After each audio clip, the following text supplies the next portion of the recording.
I wish those guys all the best as they're continuing to chase their dreams. We have 8 players in Indianapolis right now for the Combine. I believe that's a Mizzou record for most players in attendance. But on top of those guys, we've also got a great amount of players who will be participating in their pro day, I believe, on March 22nd. I'm really excited for their future, and can't say enough great things about those guys. But again, with any new season, you have to start over and find ways to build this year's team. With success comes opportunities for people associated with our program, and everyone's journey is uniquely different and uniquely theirs, and I can't control it all. My mom taught me to believe the best in people, and so in regards to Coach Baker, Coach Peoples, Coach Whitty, Jake Olson, and including our athletic director, Desiree Reed-Francois, moving on to other opportunities, we wish them the absolute best. And we appreciate and thankful for their contributions that they made to our program and to this university.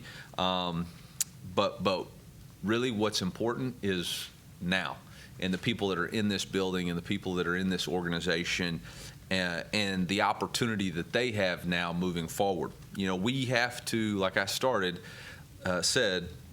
we have to start laying the foundation for this year.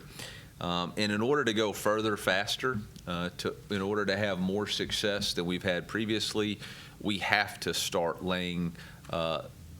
over in laying the foundation. We spent the previous 5 weeks with Coach Russell and his Elite Edge program. We spent last week reviewing our core values, and this week we'll start with our spring goals.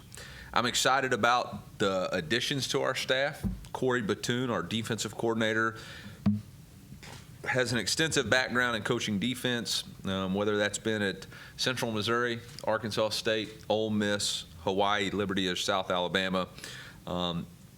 He's been associated with great defensive football play. I was really excited after his interview, not only because of his expertise in understanding the back end and tying that in with the front end, but also because of his technical abilities coaching the safety position in an area that I know that we need to improve. He'll do a tremendous job coaching not only the safeties, but also making sure that death row defense doesn't lose any of the tenacity that it's built, any of the aggressive nature that we have, but also finding ways to improve. Brian Early is our edge coach. He's a similar background to us, former high school football coach who got an opportunity to coach college football and has made the most of it. Developed a lot of great pass rushers and defensive linemen at Houston. Had defensive players of the year at Arkansas State, and has really been a great addition to us so far. We also added Jacob Euro as defensive analyst from Hawaii. He'll be our lead defensive analyst and somebody who has experience not only coaching, coordinating, but coaching defensive football at a high level. We'll add a few more analysts throughout the spring, and I'll make those announcements as they get formalized or finalized. I'm going to sneeze at some point. I'm going to keep fighting through it. Nope. There it is. This is the first opportunity I've had to speak on our mid-year transfers who've joined our football team. I thought our staff did an excellent job of going out and finding the pieces that we needed to add to our team. Probably the lead begins with Caden Green, offensive tackle from Kansas City, coming to us from Oklahoma. He played in 11 games last year, had 5 starts. As a guy that we think has position flexibility, but will begin the spring term as a left tackle. Very excited about his length, speed, athleticism, also excited about his tenacity. And it's always fun to see all the talk about him on Twitter. Marcus Carroll, running back from Georgia State. First team All Sun Belt Conference. We're going to be replacing the SEC's leading rusher, so obviously that was a position that we had of need. First team All Sun Belt Conference, single season rushing record at Georgia State with 1,350 yards in 12 games.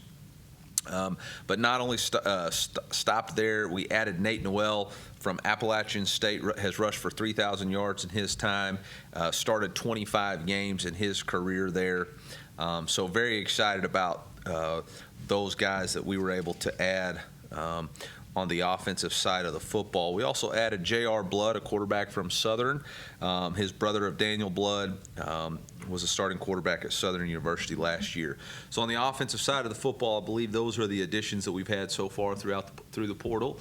Felt like we addressed the significant needs that we have, and very excited to see what those guys' additions to our program look like throughout the spring. On the defensive side of the ball, obviously we knew with the loss of our two corners, we needed to add some depth at the corner position. Very fortunate to get Toriano Pride to come back, corner from St. Louis. Has played over 500 snaps in 26 games, 3 starts at Clemson, so very excited about his addition there. We added a couple more players on the back end with with Caleb Flagg and with Gerald Lacey, two safeties coming from Stephen F. Austin and coming from Houston Christian. Those guys have played a lot of football. Well, Caleb has played some football. Gerald just got started. Really needed to add some depth at the D-line position. So 2 transfers that we brought in at the DN position, Zion Young from Michigan State's played over 20 games, and Darius Smith from Georgia played over 16 games. Those guys add length and size that we need in that room and the ability to rush the passer. We also felt like we needed to add some D-tackle depth.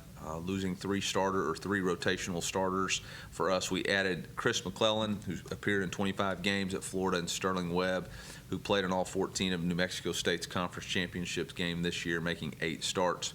We needed to add some depth at linebacker and a potential to start a standout performer, Corey Flagg, who played in 43 games and 23 starts at Miami. Very excited for him. Having 2 starters leave with Chad Bailey and Tyron Hopper, adding Corey Flagg was huge for us. And then Brady Holtman, who transferred in from Wyoming, very excited to see what he can do for us. And then we needed to add a punter, and we added Orion Phillips, punter from Murray State, also from Australia. Very good. It's an experienced group with well over 100 career starts amongst them. It's going to be great for them to get acclimated to what we're trying to do here, and then for them to show us what their strengths are and figure out how we can find value for them in their role this spring. As with every spring, we have clear, specific spring goals for our players, but overall for us, as a reminder, spring is about individual player development. We are about these guys getting better.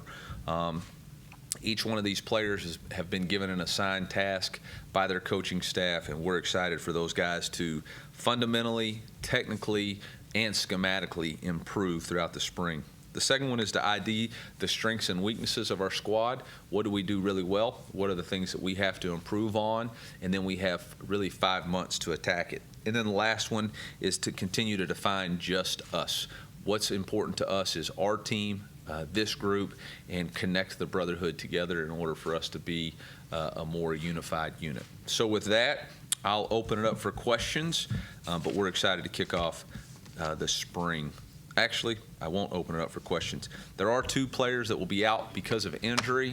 Isaac Thompson and Sam Horn will miss the remainder of the spring. Isaac is recovering from his injury in the summer. Sam had to have Tommy John surgery. The great thing about Tommy John surgery is it's an operation that is going to allow for full recovery, and that timetable is unknown. But our goal for Sam Horn is to be 100% healthy when he comes back. And healthy for him means throwing 96 off the bump and throwing 50-yard touchdowns. So when he is both of those, then we'll have him ready to play football for us. But first and foremost, he's a unique football and baseball talent. We got to get him healthy. So that's the injury updates. And then we do have, this will be my first press conference, and then I'll address everybody post-spring. I want to give y'all more access to our coordinators and coaches this spring to allow you the opportunity to ask them direct questions, and for them to grow in the experience of dealing with the media. So please be nice to them. And then, as always, we'll have access to players. But for me, get your questions in now, all right? Because after this, I'll see you the Wednesday of March 20th, probably. Eli, how does With Sam being out, how do you have to change Brady's responsibility? I know he doesn't get hit, but Yeah. just wear and tear during spring and between now and August. Yeah, I think that's one thing about Brady is he's such a pleaser. He wants to do everything. We got to make sure he understands to not overdo it. But that's where you got Aiden Glover and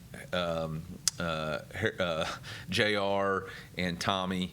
And then, we'll see. I think there's a potential for us, depending on what the diagnosis is, for time. Potentially we take somebody out of the portal if the opportunity presents itself to better the team.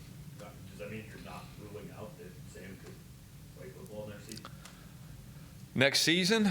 Well, I don't know. It depends how far we go. But, I don't anticipate that he would play next year. We elected to take the full surgery, and there was an opportunity there that you could have potentially not done a full reconstruction and been back quicker for football, but it leaves some to be desired on the baseball end. And again, Sam is, I think at one point he was considered a top 30 prospect for the 25 draft. So, our number one goal is to get him back to that first, and then we'll see that will positively affect football too.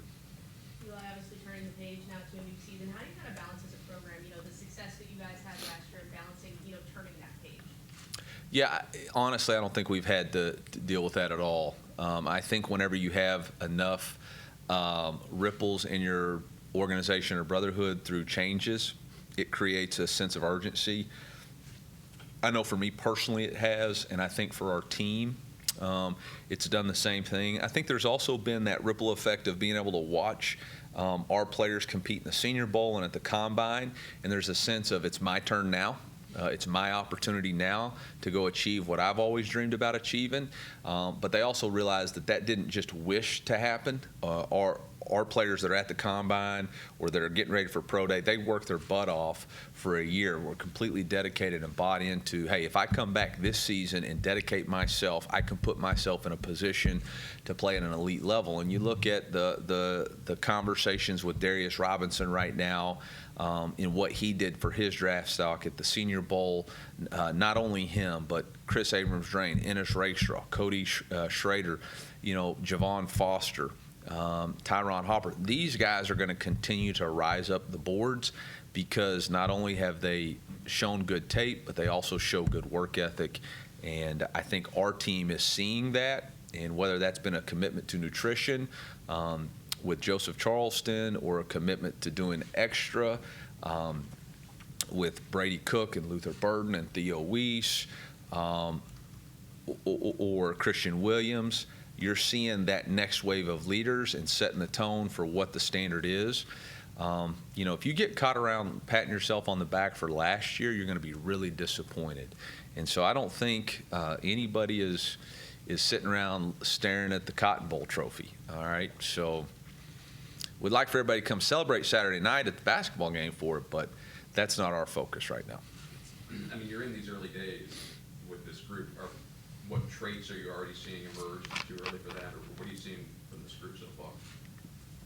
Well, they'll each have to kind of piece that together. But the traits that we want to continue to see are the core values of always compete, to do it better than it's ever been done before, to build trust and respect amongst the brotherhood, to do more than what's expected, to enjoy the journey. And those things we are seeing. Our Saturday morning optional workouts have been phenomenal.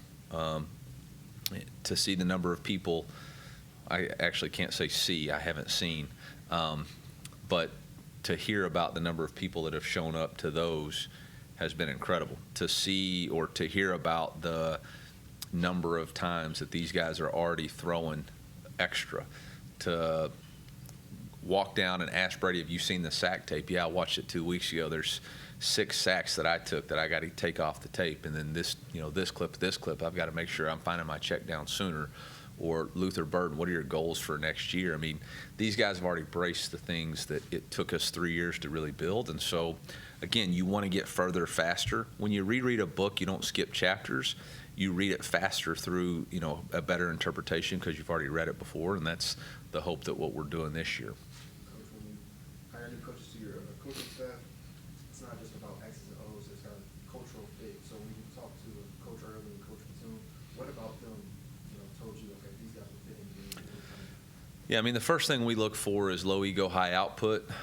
Both of these guys, from an ego standpoint, are very much open to doing what we've done here in the past and adding value to it. And then I think the second thing is you want to see great teachers. When you go back and check these guys' resumes, the amount of development that they've had at their position is a reflection of not only great teachers but great evaluators in the recruiting aspect. And so I think those guys provide that value. I think the other two things or the other thing about both of them that's unique is that they embrace who they are. They're not trying to replace anybody. They're just trying to be uniquely them. And then they're going to embrace their role and add value through the way that they add value. So it's been really good. I think we've opened up a brand new corridor to recruiting in Hawaii with both Corey and Jacob. And so I look forward to reaping those benefits, mainly by making some unofficial visits over to Hawaii to help us. On an X's and O's standpoint, is Cory Platoon likely to run a similar system with Blake? Yeah, we are. We are. We're going to base out of a 4-2-5. Everybody has their own fingerprints when they paint, right? Styles. And so Corey's going to call the game the way stylistically he sees it and has always seen it. But, if we call bench front, which is a 3 technique to the boundary, bench front instead of whatever he called it in the past, we're going to assimilate to what we've done here. Really similar to what I asked Kirby to do. There's going to be some changes. Naturally, we changed the boundary in position to a joker. We're going to call it a joker because it fits some of the things that he does. But there's going to be a whole lot of carryover.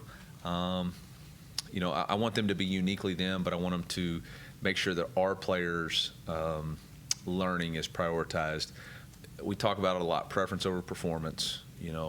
What's best for our players and our team's performance. Will he do something similar to what Blake did when he first came? Blake said he learned the system that was in place. Was it kind of going to be for him to teach the players?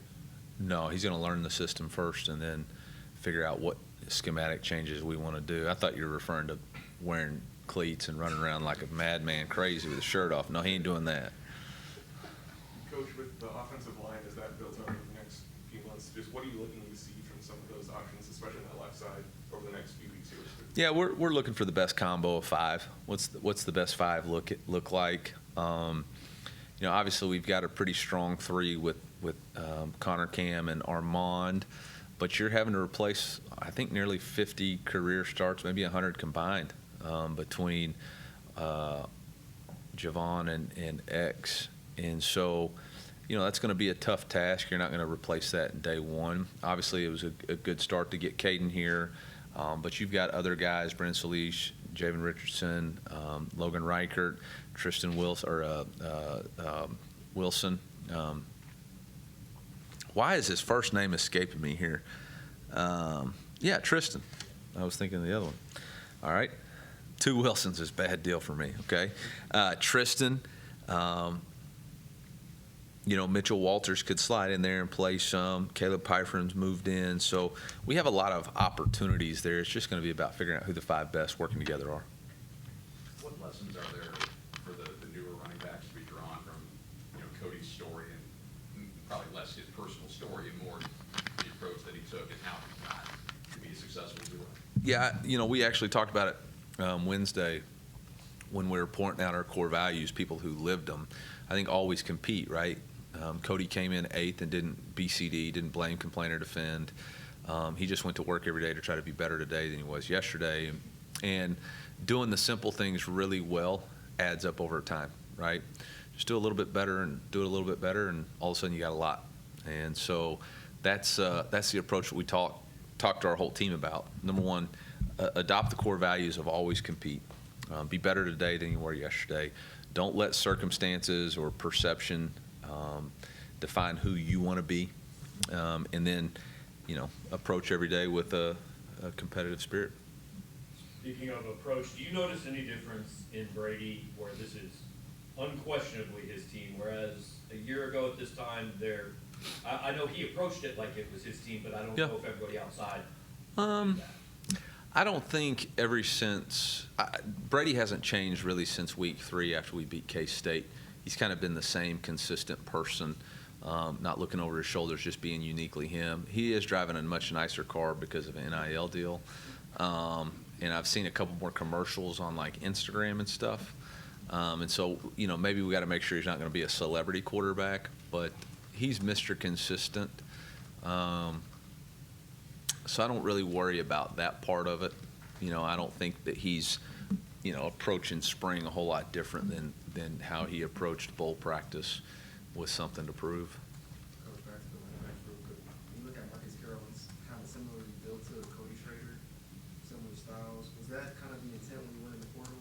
Maybe someone who does something similar to Cody, or is it like he's the best available to us and he just happens to be a little similar to Cody?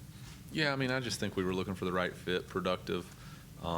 Nate Noel's got a little bit of speed, not a little bit of speed, a lot of speed, and very familiar with our outside zone scheme. And then Marcus Carroll has a little bit more size, has played or been more of a durable back. But I would say this, that doesn't discount Jamal Roberts or T-Man or anybody who wants to contribute. If our team hasn't learned their lesson from Cody Schrader 2 springs ago, was the 8th man on the depth chart, nobody knew who he was, to starting week 1 of that game. Week 1 of fall camp or week 1 of the season. Whoever ends up earning the job is going to earn the job. Much like we said last year, there's really no preconceived ideas. There is a lot of opportunities for players to figure out what their roles are going to be and how they fit. And it'll be a job of the coaches to fit them together. You pretty confident Blake Craig is your kicker, or is that a competition to replace Harrison? How's that going? Every position's a competition. Every position's a competition. I think Blake will have the first swing at it, pun intended. But then after that, Nick Quadrini and Will Safras. Whoever consistently puts the ball through the uprights, and whether that's from an extra point or inside the 20s, to being as consistent as they can, as deep as they can. What are the important things for you and your program in the next AD? Or is that something that you don't think about? It's not something I really think about. I don't have the things that I'm growing more and more as a leader is to invest in the things that I can control. And the things that I can't control, then the less I worry about them, the more I can focus on the things that I can control. I've got a lot of faith in our president, who's been consistent with me since I've been here. We've got a very strong board of curators with great leadership, and I know they'll pick the right people, the right person for the University of Missouri. Noel comes from App State. Is that anyone you had a connection with recruiting-wise when you were there? Yeah, we recruited. Yeah, we recruited. With us losing 5-year 16 captain from a year ago, what does that do to an 11-2 team? Yeah, that's probably the single biggest loss, right? Leadership. Leadership, as we know, is neutral. It's not good or bad. It's got to be pushed one way or the other. And so there's a vacuum and void of leadership. The positives are, I think there's a lot of people in that room who lead in a positive way and understand what that looks like. And I think that we were working, as guys were getting dinged up and injured last year, we were working towards new guys stepping in. You have Christian Williams, you have Chuck Hicks, you have Tristan Newsome, who've played a lot. You have Johnny Walker, who has not only played a lot but performed at a high level on the biggest stage. You have Brady Cook. Connor Tollison's started for 2 years now. Theo Weiss is coming back. So I think there's plenty of positive people. Chris Cray is a guy that is consistently doing more than what's expected. I think there's a lot of guys who are consistent in living the core values that it's their opportunity to now lead this football team. When you talk about leadership, you look at that wide receiver room with many guys that have played as much college football as they have. What kind of, advantage is that to have that much competition in that room as well? Yeah, I think it's an advantage if we attack it as competition. It's competition versus complacency, and which one are they going to be? And I think that's going to be the challenge for that room is, are they going to compete every single day to be better, or are they going to be complacent and say when the lights come on, we'll be good enough?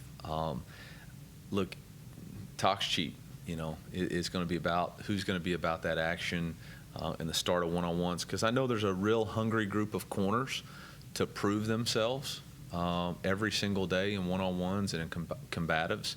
And I know that wide receiver room is going to have to meet that challenge head on if they're going to have the success that they think they're going to have.